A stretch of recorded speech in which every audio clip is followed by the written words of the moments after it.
Puis ensuite vient le trône d'Allah Azza wa Jal.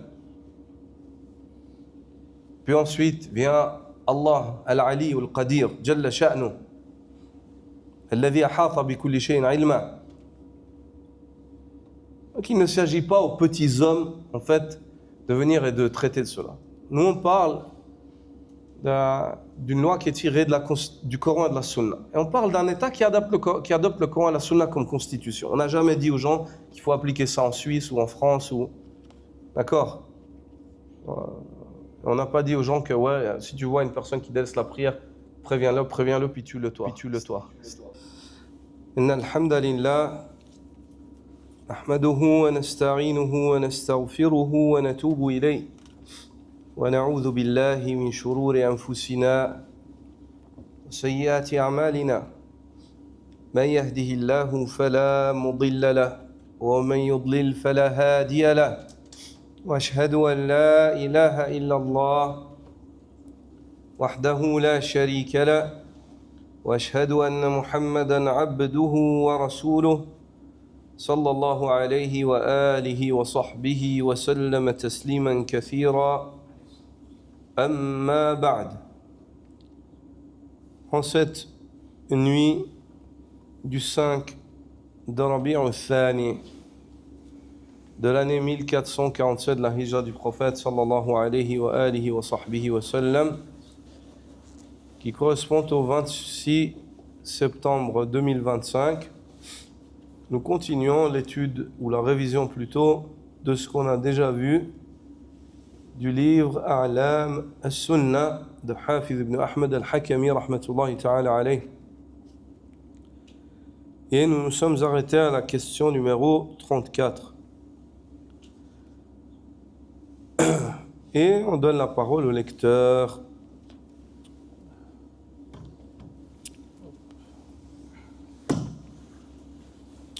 Bismillah wa salatu wa salam ala rasulillah. قال المصنف رحمه الله. Question 34. Quel est le jugement concernant celui qui renie l'un de ses piliers ou qui le reconnaît mais refuse de l'accomplir par orgueil? Réponse. Ici, renie,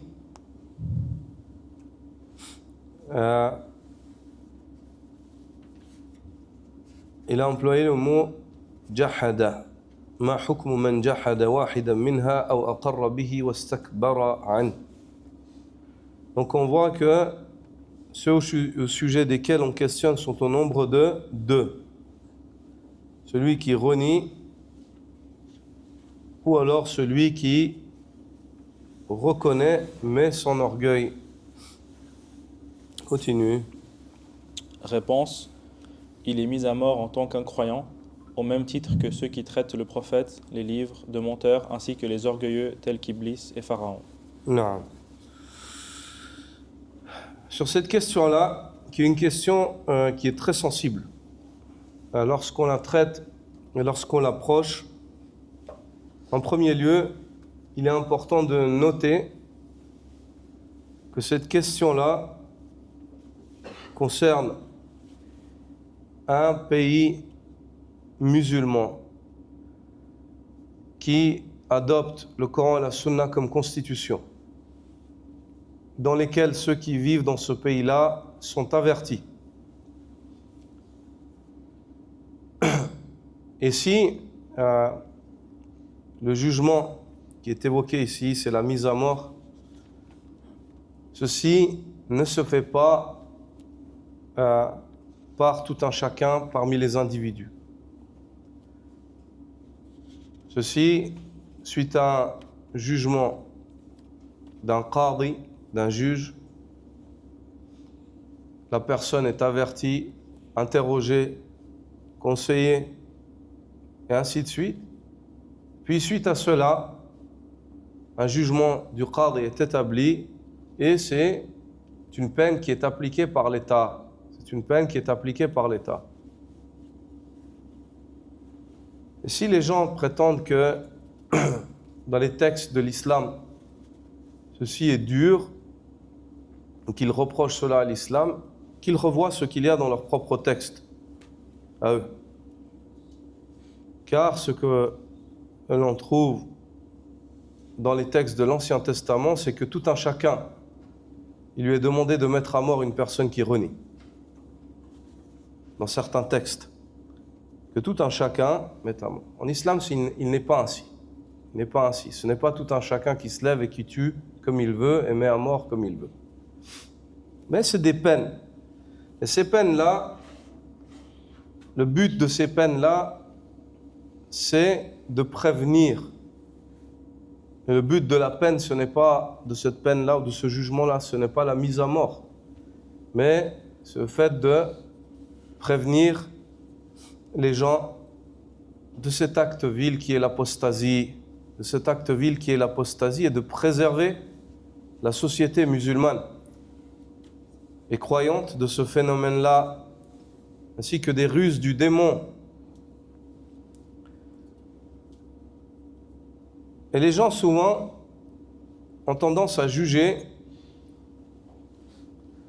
l'islam par ce genre de points où ils disent voilà, c'est une religion de telle ou de telle, ou bien les fatwas de certains savants lorsqu'ils ont traité des peines de la charia au cours de leurs fatwas anciennement ou contemporains, ils ont traité de ce chapitre-là, le chapitre des peines.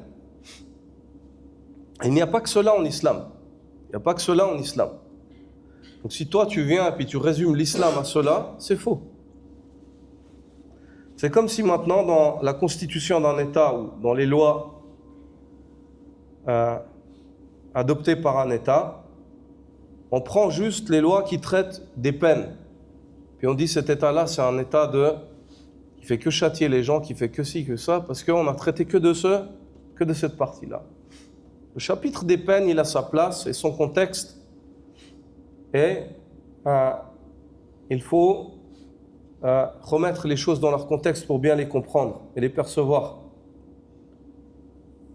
Pourquoi Hafiz ibn Ahmad al-Hakami évoque la question des peines alors qu'à la base, la question des peines, c'est une question qui traite de quel chapitre? Ici on parle, c'est un livre de croyance, de Aqida, à la base. Le chapitre des peines, c'est dans quel thème de la charia? Dans la jurisprudence, dans le fiqh, dans la jurisprudence.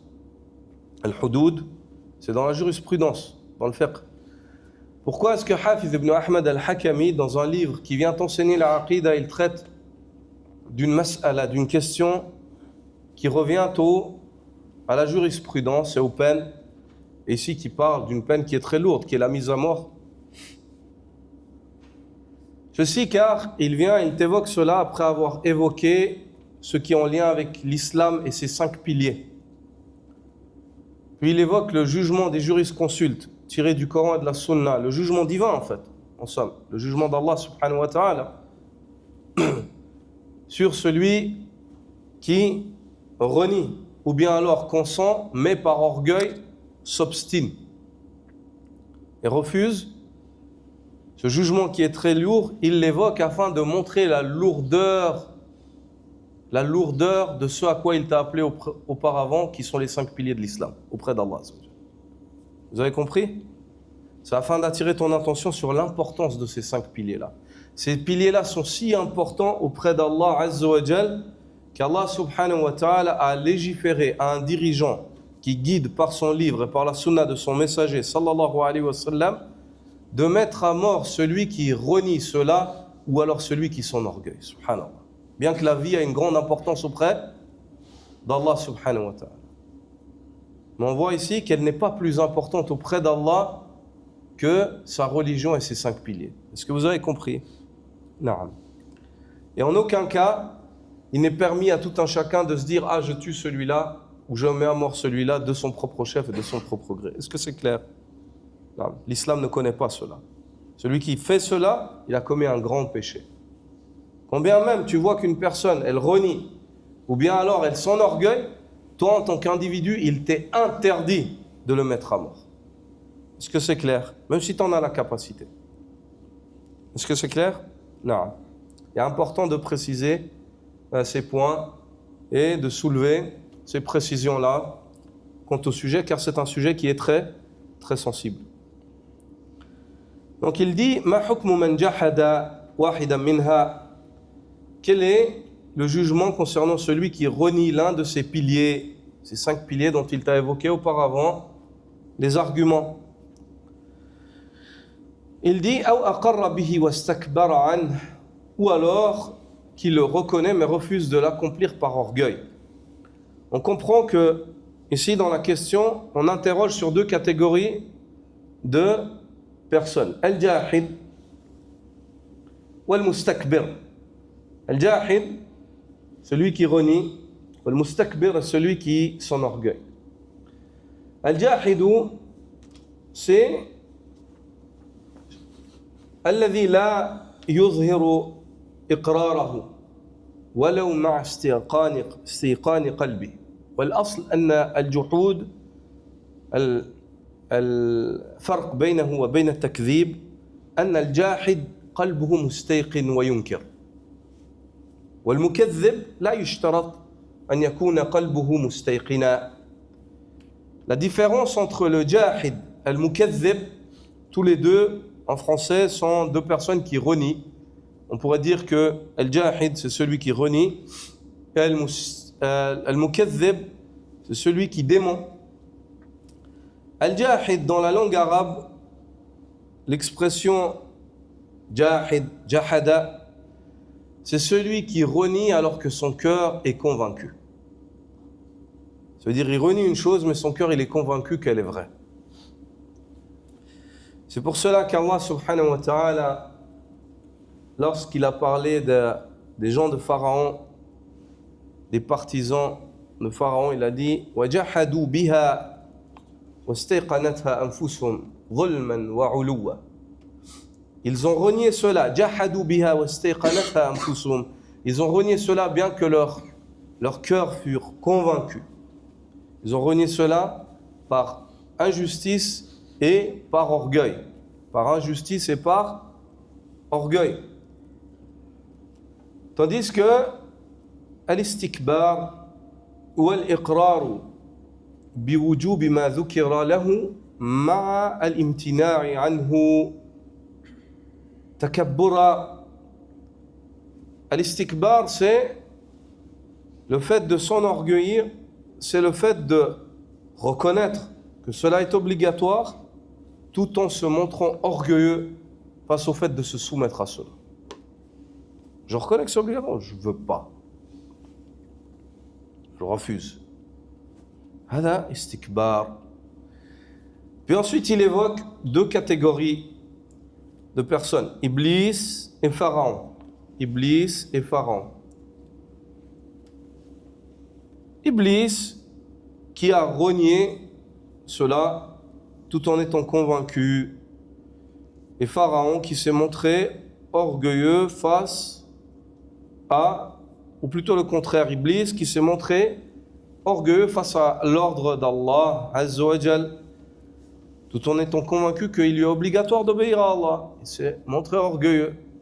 Et Pharaon qui a renié ce qu'il a renié tout en étant convaincu que ceci est la vérité. Il a renié ce qu'il a renié tout en étant convaincu que ceci est la vérité. Et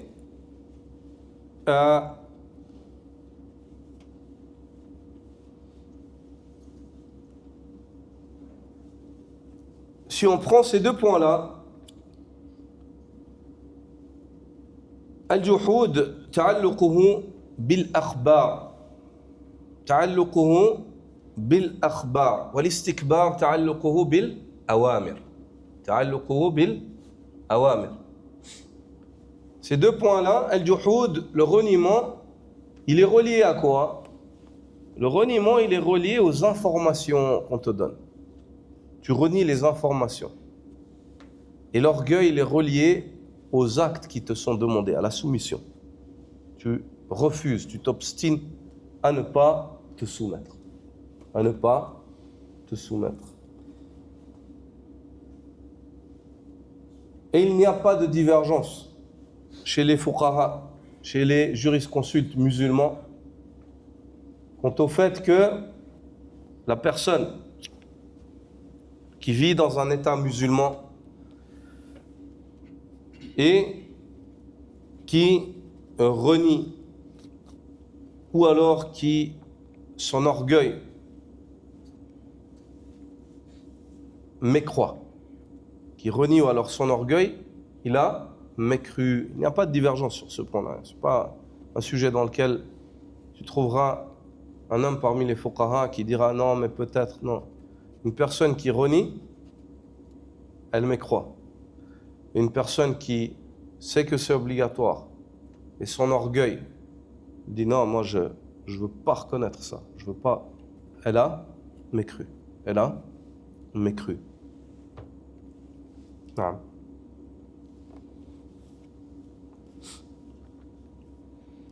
Question 35. Quel est le jugement concernant celui qui les reconnaît, les 5 piliers, puis les abandonne par une sorte de paresse ou suite à une mauvaise interprétation? Réponse. Ça, cette question-là, cette deuxième question, elle est en liaison avec les 4 piliers, hormis le premier. Avec la salat, la zakat, le jeûne et le hajj. Pas la shahada. Donc, ما حكم من أقر بها ثم تركها لنوع تكاسل أو تأويل. هذا تعلق الموضوع يتعلق بالأركان الأربعة دون الشهادة. À part le témoignage que la ilaha illallah Muhammadur Rasulullah. Ce témoignage-là, aucune paresse et aucune fausse interprétation il est accepté. On ne peut pas dire ouais, il délaisse la shahada et puis on discute de son cas parce qu'il était paresseux ou il était... Non, il n'y a pas. La shahada, elle n'est pas concernée en fait par la question que le cheikh traite ici. C'est les 4 piliers. Les 4 piliers, al-arkan al-amaliya, qu'on appelle ça, les piliers d'œuvre. Les piliers d'œuvre. Non. Réponse. Quant à la prière, celui qui la retarde de cette manière, il lui est demandé de se repentir. S'il ne se repent pas, il est exécuté compte tenu de la peine légale, conformément à la parole du Très-Haut, dans le sens de sa parole. Non. Ici, le cheikh, il prône l'avis du jumhur. L'avis du jumhur, de la majorité des jurisconsultes, c'est le fait qu'une personne qui vit dans un état musulman, qui adopte le Coran et la Sunna comme constitution, s'il délaisse la prière ou il la fait tarder de son temps par paresse, et on lui dit est-ce que tu reconnais l'obligation de la prière? Oui, je reconnais. C'est-à-dire il renie pas, il se montre pas orgueilleux, il fait pas partie du premier cas.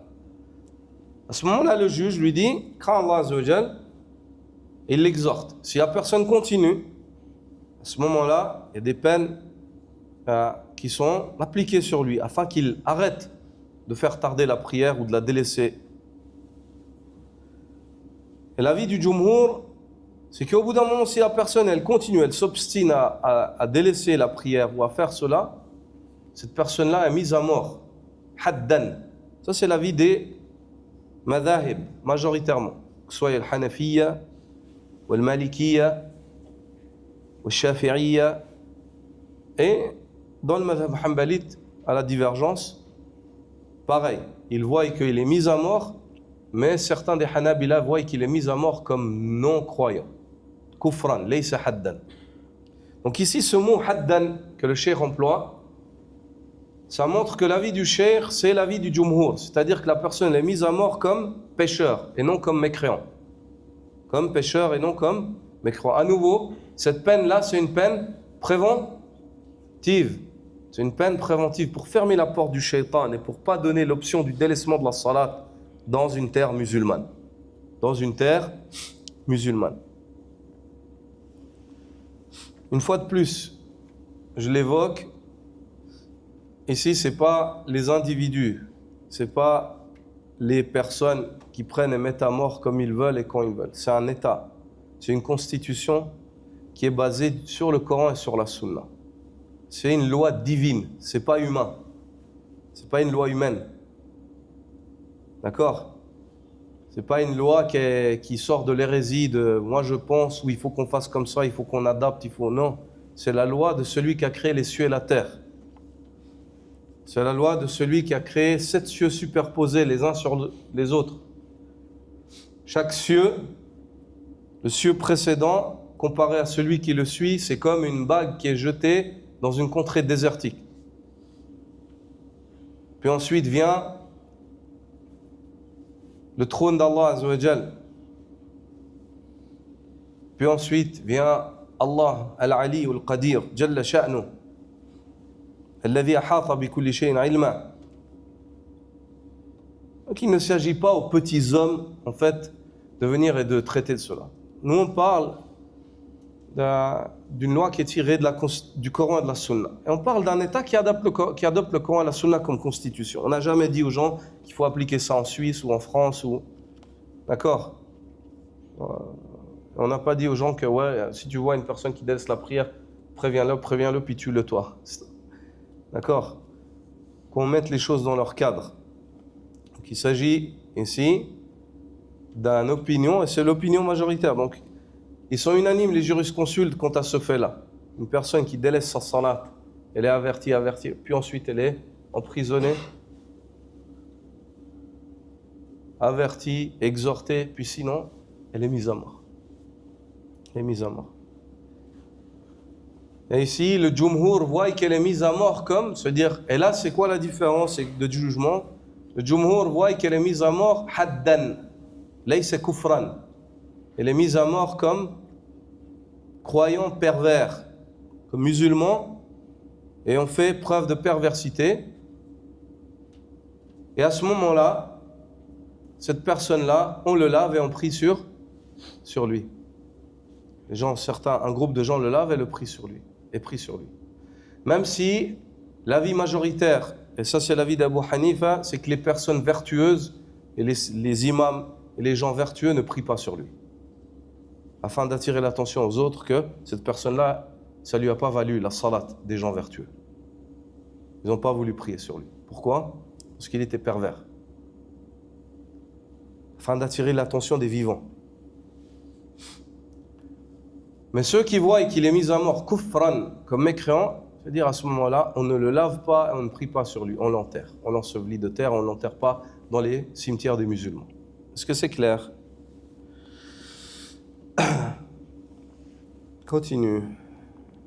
S'il ne se repent pas, il est exécuté compte tenu de la peine légale, conformément à la parole du Très-Haut. Si par la suite ils accomplissent la salat et acquittent la zakat, alors laissez-leur la voie libre. Ainsi qu'au hadith, il m'a été ordonné de combattre les gens, et d'autres hadiths. De combattre les gens jusqu'à ce qu'ils disent La ilaha illallah et que je suis le messager d'Allah et qu'ils fassent la prière. C'est le hadith connu. Quant à l'impôt légal, az-zakat, celui qui refuse de l'acquitter n'est pas puissant. Et n'est pas puissant. Moi, j'ai pas le. Comment c'est écrit? Celui qui refuse de l'acquitter n'est pas puissant. De l'acquitter.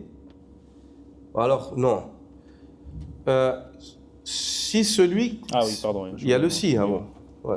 Quant à l'impôt légal, az-zakat, si celui qui refuse de l'acquitter n'est pas puissant, le gouverneur le lui prend. Essayez, le cheikh il dit, quant à l'impôt légal, amma zakat, فإن كان مانعها ممن لا شوكة له. C'est-à-dire, il n'a pas de puissance. C'est pas une personne qui a de l'autorité. C'est une personne, un individu, à droite, à gauche. أخذها الإمام منه. Donc le dirigeant la prend de lui قهرا ونكله بأخذ شيء من ماله لقول النبي صلى الله عليه وسلم ومن منعها فإن آخذوها وشطر ماله معها. الحديث الذي رواه النسائي وغيره. Lis, mon frère, s'il te plaît. Oui. Quant à l'impôt légal, az-zakat, si celui qui refuse de l'acquitter n'est pas puissant. N'est pas puissant à dhat al-shawka. C'est-à-dire, dhat al-shawka, c'est-à-dire, c'est pas un groupe de gens. Al-jama'atul qawiyya. C'est pas un groupe de gens qui ont de la capacité ou de la puissance. C'est-à-dire, c'est des individus à droite, à gauche. Comment est-ce qu'on doit traiter? Lis. Le gouverneur le lui prend de force ainsi Le gouverneur, al-imam, le gouverneur, pas les individus, c'est le dirigeant. C'est-à-dire le dirigeant de l'État, une personne qui dit « Ah non, moi je ne veux pas payer la zakat ». Allah Azza wa Jal a imposé au gouverneur d'aller lui la retirer retirer. Le gouverneur le lui prend de force ainsi qu'une partie de ses biens à titre de punition. Il prend la zakat ainsi qu'une autre partie de ses biens. Shatru mali. Et ce qui a été évoqué dans le hadith du prophète sallallahu alayhi wa sallam, c'est la moitié de ses biens. Shatru al-mal. Fi hadith al-Nabi sallallahu alayhi wa sallam. Oui? Ceci conformément à la parole du prophète sallallahu alayhi wa sallam. Sallallahu alayhi wa Celui qui refuse de l'acquitter, nous le lui prenons avec une partie de sa fortune. Une partie. Ce qui a été évoqué dans le hadith, هو الشطر. والشطر هو النصف في اللغة العرب. La moitié. La moitié, c'est ce qui a été évoqué dans le hadith du prophète sallallahu alayhi wa sallam. Shatru mali. La moitié de ses biens. C'est-à-dire le gouverneur, il va, il retire la zakat, la partie de la zakat et la moitié des biens aussi. Afin de punir cette personne qui s'est obstinée. T'as pas voulu donner le 2,5%, subhanallah, t'as pas honte? T'as pas voulu donner 2,5% aux besogneux? Bien, maintenant on te prend. T'as les 2,5% et la moitié de tes biens. Afin que tu réfléchisses et tu raisonnes la prochaine fois et que tu te rendes compte que c'est pas beaucoup le 2,5%. C'est pas beaucoup. Laysa bikathir. De plus, la zakat, une fois de plus, ici c'est le gouverneur, ya ikhwan. C'est le dirigeant d'État qui fait cela. C'est le dirigeant d'État, comme l'a fait Abu Bakr as-Siddiq, comme va l'évoquer le cheikh, ainsi de suite. La zakat, ce mot zakat, dans la langue des Arabes, az-zakat, c'est an-numu. C'est le fait qu'une chose, elle croisse, elle fructifie. C'est pour ça que min kalam al-arab zaka az-zar' ay nama, la plantation elle a cru, elle a augmenté, zakat. Et en même temps ce mot zakat, il y a la purification. Ça veut dire que al-muzakki ou al-mutazakki, celui qui donne cette zakat, il obtient deux choses. Yutahhiru mala. Il purifie ses biens. Wa yutahhiru qalba min hubbi ad-dunya. Il purifie ses biens et il purifie son cœur de l'amour du dunya, de l'attachement au dunya. Wa bihadhihi az-zakat yanmu maluhu. Et par le biais de cette zakat, ses biens croissent. لذلك قال النبي صلى الله عليه وسلم ما نقص مال عبد الصدقة. Les biens d'une personne n'ont jamais diminué par le biais de l'aumône. بالعكس تزيد بركة وعددا ومنفعة. Au contraire, les biens ils augmentent par la zakat, par la sadaqa. Plus l'homme il donne, plus il reçoit. Même si le croyant, à la base, le croyant il donne pas pour recevoir. Tu donnes pas avec l'aniya. Crains Allah, Azza wa Jal, fais attention. Quand tu lis ces hadiths, ne va pas te dire ouais je vais donner pour gagner. La ilaha illallah, ya akhi. Tu t'arrêtes à ça, tu t'arrêtes au dunya dans ta niya. Subhanallah. Tu donnes taqarruban ila Allah, pour t'approcher d'Allah Azza wa Jal. Liyarda Allah Azza wa Jal ank, wa yaghfir lak, wa yutahhirak. Pour qu'Allah Azza wa Jal t'agrée, pour qu'il te pardonne, pour qu'il te purifie. Hadi une niya. Muwahidan, tu donnes en tant que monothéiste. Tabtaghi bidhalika wajha Allah Azza wa Jal. Tu cherches par cela le visage d'Allah subhanahu wa ta'ala. Abu Bakr as-Siddiq radiyallahu ta'ala anhu, Allah Azza wa Jalla a révélé sur lui illa ibtigha wajhi rabbih al-a'la wa la sawfa yarda. Il donne ses biens, yatazakka, afin de se purifier. Wa ma li ahadin 'indahu min ni'matin tujza. Et personne n'a auprès de lui une faveur, c'est-à-dire où il attend une faveur de quelqu'un pour les biens qu'il a donnés. إلا ابتغاء وجه ربه الأعلى. Il fait cela à la recherche de son visage, du visage de son Seigneur le Très-Haut. ولسوف يرضى. Très bientôt il sera content. Allah a révélé ces ayats. في من؟ نزلت في من؟ في أبي بكر الصديق شيخ المهاجرين والأنصار رضي الله تعالى عنه. Ces versets sont descendus sur Abu Bakr al-Siddiq, qu'Allah l'agrée. Ils sont descendus quand Abu Bakr al-Siddiq كان يعتق العبيد. Il libérait les esclaves. Et il libérait الضعفاء منهم. Il libérait les faibles parmi eux. Jusqu'à ce que son père, Abu Quhafa, lui dit Ya bunay, araka tu'tiqu ad-du'afa. Oh mon fils, je vois que tu libères les faibles parmi eux. Pourquoi tu ne libères pas ceux qui sont bien portants et forts? Comme ça, si un jour Quraysh veulent te réprimander, ou la répression de Quraysh elle vient, tu as des gens autour de toi qui sont forts. Ils peuvent t'aider. Il a dit Innama abtaghi bidhalika wajha Allah ya abati. Il a dit je fais ça, pourquoi? Parce que je cherche le visage d'Allah, je veux aucun intérêt. Je veux même pas me laisser l'occasion de réfléchir à ça en fait.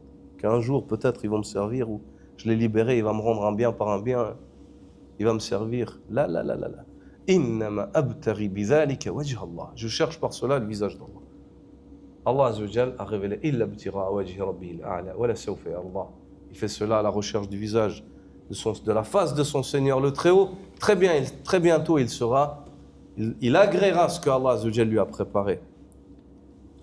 Donc, pour revenir à notre thème, donc la zakat, ce n'est pas beaucoup. Un croyant qui a la foi, il ne lui sied pas. Ici, là, dans la deuxième partie de la question, on parle de qui? On parle des musulmans. D'accord? La première partie de la question précédente, elle parlait des mécréants. Maintenant, on parle de musulmans. Des gens qui disent, moi, je reconnais que la zakat, c'est une obligation, mais je ne veux pas la donner. Moi, je reconnais que la salat, c'est une obligation, mais je ne veux pas l'accomplir. Subhanallah. Ou je ne l'accomplis pas dans son temps. Je reconnais, je suis convaincu qu'Allah nous a ordonné et que je vais sortir devant Allah et qu'il va me juger, il va me questionner, mais je ne veux pas. Subhanallah. Donc à ce moment-là, ces gens-là, il faut les conseiller. Et si le conseil ne marche pas, Allah subhanahu wa ta'ala a fait descendre deux choses des cieux. Il a fait descendre la révélation, sa parole, qui redresse les gens doués d'intelligence. Elle les met sur le droit chemin. Quant aux faibles d'esprit, il a fait descendre le fer. Celui qui n'est pas redressé par le livre, il est redressé par le fer. Celui qui n'est pas redressé par le Coran, il est redressé par le sultan. Est-ce que c'est clair? Allah subhanahu wa ta'ala a fait descendre ces deux choses. Et le fer, il ne se développe pas sur la terre. Il est descendu des cieux.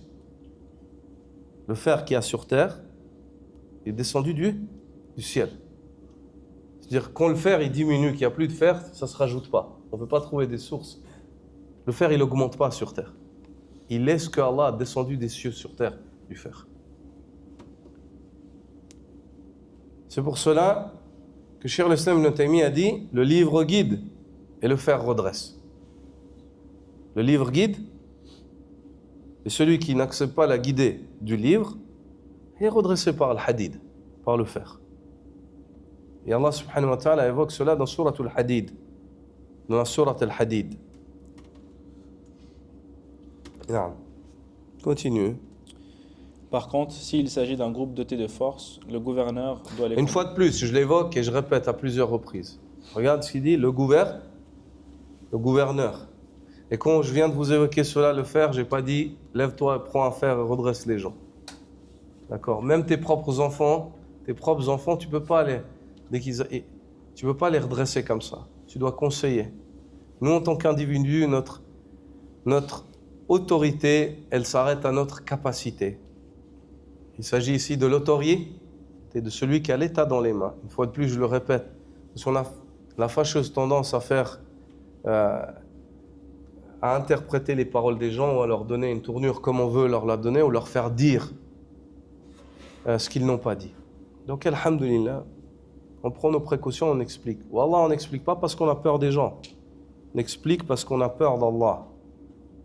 C'est parce qu'Allah Azza wa Jalla nous a ordonné. Comme ça, le pervers qui est pervers et veut torsionner notre parole, l'argument il est levé yawm al-qiyamah contre lui. Allah Azza wa Jalla nous suffit comme juge. Et c'est le meilleur des juges, Jalla sha'nu. Est-ce que c'est clair? Si par contre il s'agit d'un groupe doté de force, le gouverneur doit les combattre. Ici, on voit que il y a deux statuts différents, deux situations dans la charia. Ceux qui refusent de donner la zakat et qui sont des individus par-ci par-là, qui n'ont pas en fait un poids, et ceux qui se sont réunis, c'est un groupe de gens et qui disent non, en groupe, nous on s'obstine et on ne donnera pas la zakat. À ce moment-là, le jugement il n'est pas pareil, comme le cheikh va l'évoquer. Si par وإن contre, كانوا جماعة ولهم شوكة وجب على الإمام قتالهم حتى يؤدوها. إذا كانت جماعة ولهم شوكة وجب على الإمام قتالهم كما فعل أبو بكر الصديق رضي الله تعالى عنه. نعم. si par contre il s'agit d'un groupe doté de force, le gouverneur doit les combattre jusqu'à ce qu'ils l'acquittent conformément aux versets et hadiths précédemment cités et d'autres. Ce fut d'ailleurs l'attitude d'Abu Bakr radiyallahu anhu et d'autres compagnons radiyallahu anhu. Ça, c'est ce qu'a fait Abu Bakr al-Siddiq. Après la mort du prophète sallallahu alayhi wa sallam, il y a eu deux groupes qui ont surgi. Les musulmans étaient déjà en bataille avec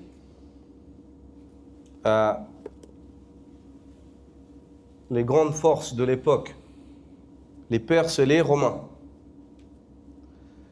au point où il y avait le campement militaire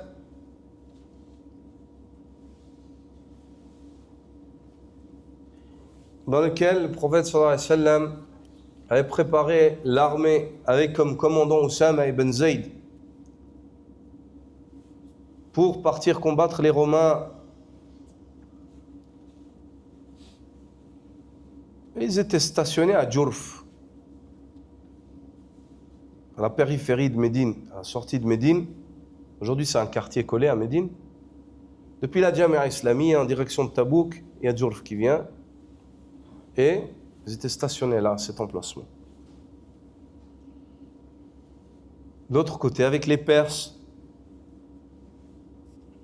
Puis il y a eu la mort du prophète sallallahu alayhi wa sallam. Et c'est certes la plus grande épreuve qui ait frappé la communauté musulmane. Et à ce moment-là, deux groupes ont surgi. L'un d'entre eux, Al-Murtaddoun, ceux qui ont apostasié, ceux qui prétendaient être des prophètes, qu'il y avait des prophètes dans leur tribu. Maintenant, après la mort du prophète sallallahu alayhi wa sallam, ils ont fait surface. Certains d'entre eux étaient déjà vivants à l'époque du prophète sallallahu alayhi wa sallam, mais c'était pas aussi apparent que ça, ils se montraient pas. À la mort du prophète sallallahu alayhi wa sallam, Musaylama al-Kadhdhab, الذي سمى نفسه رحمن اليمامة, de la région d'Al-Yamama, il s'est appelé Rahman, il a disputé le nom d'Allah Azza wa Jalla, Rahman Al-Yamama. Allah subhanahu wa ta'ala l'a humilié, il a été appelé par la suite Kadhdhab al-Yamama, le menteur de l'Yamama. Et il a disputé le nom d'Allah Azza wa Jalla que personne n'a disputé, Ar-Rahman. Allah Azza wa Jalla l'a humilié au point où c'est devenu, depuis cet instant-là, cette parole et cette sagesse arabe, lorsqu'on exhorte son enfant afin qu'il ne soit pas menteur, on lui dit La takun kadhaban ka Musaylama. Depuis 1400 années jusqu'aujourd'hui. Ma'rouf, mash'our, lada al-arab, ta'rifoun hada. Kadhab ka Musaylama. Menteur comme Musaylama, sha'i' fi al-buldan al-arabiyya. Dans les terres et les contrées arabes, c'est répandu jusqu'aujourd'hui encore. Quand tu veux dire que quelqu'un c'est un menteur, on dit c'est un menteur comme Moussaïlama. Ou on dit à un enfant ne sois pas menteur comme Moussaïlama. Les ulama disent ça c'est l'humiliation qu'Allah Azza wa Jal a décrété pour cet homme, car ça fait partie des plus grands mensonges. Il s'est appelé Rahman. Personne ne s'est appelé avant lui Rahman. Personne n'a osé disputer le nom d'Allah Azza wa Jal, Rahman, si ce n'est lui, il a dit Rahman ou Yamama. Allah Azza wa Jal a fait de lui l'exemple du mensonge, l'exemple à ne pas suivre du mensonge et du menteur, Moussaïlama. Donc il a surgi. Deux groupes ont surgi, Al-Murtaddoun, les apostates, et parmi eux ceux qui prétendaient à la prophétie, et parmi eux ceux qui s'obstinaient, qui ont dit maintenant la zakat on l'a donnée au prophète sallallahu alayhi wa sallam, le prophète sallallahu alayhi wa sallam est mort, on ne donne plus la zakat à personne. Mani' zakat. Abu Bakr as-Siddiq radiyallahu ta'ala anhu, il s'est retrouvé à ce moment-là avec plein de fronts. L'épreuve de la mort du prophète sallallahu alayhi wa sallam, c'est-à-dire il a dû réunir de nouveau entre les muhajirin et les ansar. Les muhajirin ils ont dit maintenant le prophète sallallahu alayhi wa sallam, les ansar ils ont dit le prophète sallallahu alayhi wa sallam est mort, nous on a un dirigeant parmi les ansar, les muhajirin un dirigeant parmi les muhajirin. Allahu Akbar.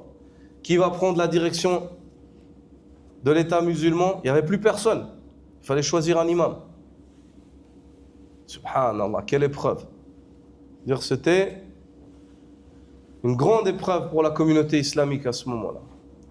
Allah Azza wa Jal a uni les muhajirin et les ansar et la communauté autour de cet homme comme imam Abu Bakr as-Siddiq radiyallahu ta'ala anhu. Premièrement, quand le prophète sallallahu alayhi wa sallam est mort, Omar ibn al-Khattab a dit, celui qui a dit que Mohammed est mort, je vais le frapper, je vais frapper son cou avec mon épée. Il n'est pas mort, il est allé rencontrer son Seigneur comme Moussa, il va revenir. Tellement il a été choqué. Abu Bakr as-Siddiq est monté sur le minbar. Il leur a lu la parole d'Allah Azza wa Jal. Il leur a dit Mama Muhammad, Aba ahadi min rijalikum. ولكن رسول الله وخاتم النبي فإن مات أو قتل انقلبتم على أعقابكم. Mohammed n'est pas le père de l'un d'entre vous, mais c'est le messager d'Allah et le sceau des prophètes. S'il meurt ou il est tué, allez-vous revenir sur vos pas? Allez-vous revenir sur vos pas? Omar ibn al-Khattab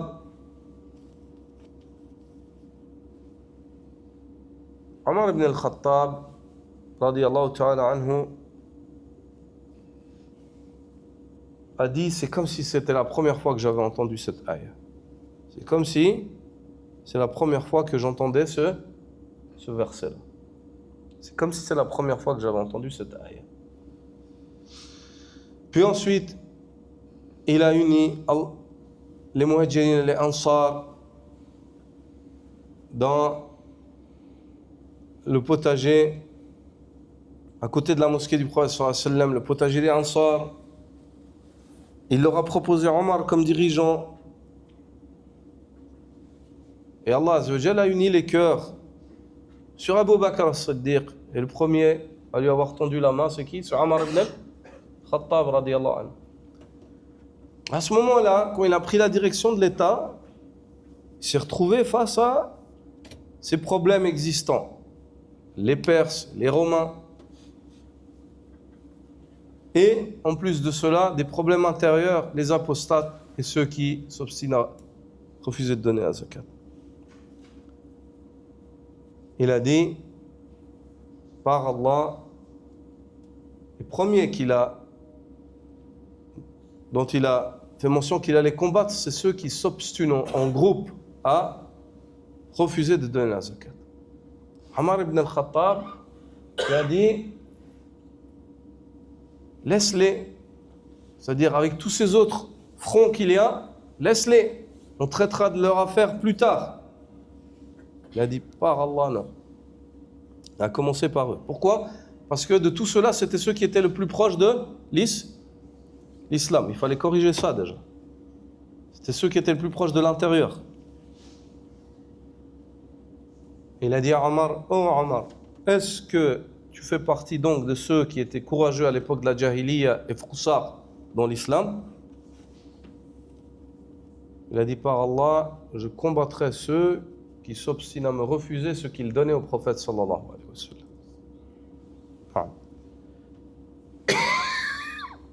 Donc, ici, on voit que le jugement, c'est pas le même. S'il s'agit des individus,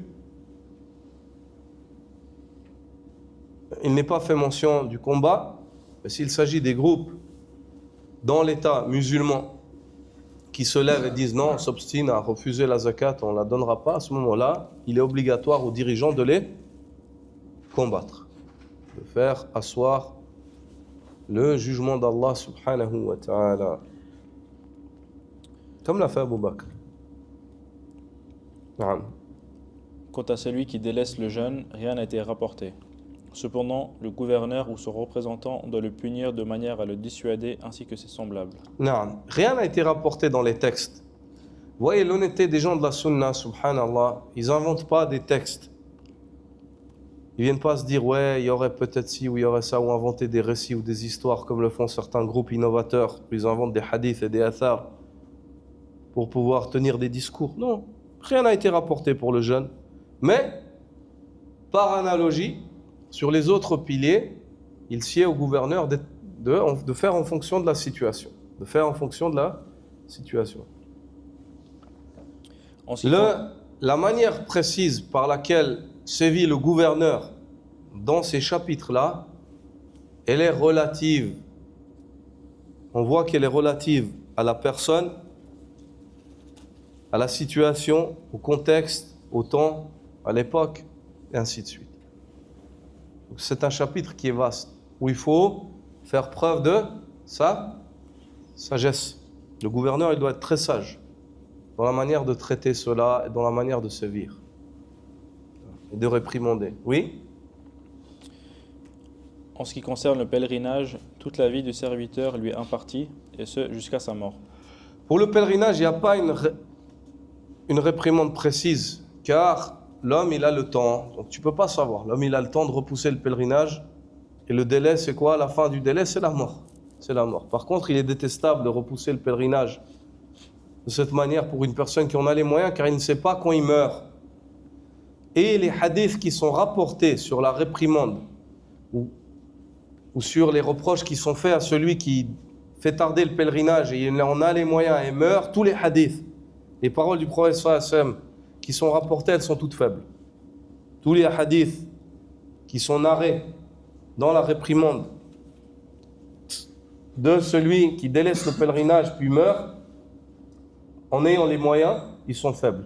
Par contre, il y a les athars des sahaba, les récits des compagnons, et parmi eux le récit de Omar ibn al-Khattab qu'on vous a déjà évoqué sur cela. Il y a plein de récits des compagnons quant à cela, sur les reproches qui sont faits à celui qui délaisse le pèlerinage et en a les moyens. En ce qui concerne le pèlerinage, toute la vie du serviteur lui est impartie, et ce jusqu'à sa mort. Mais il incombe au serviteur de le faire le plus tôt possible.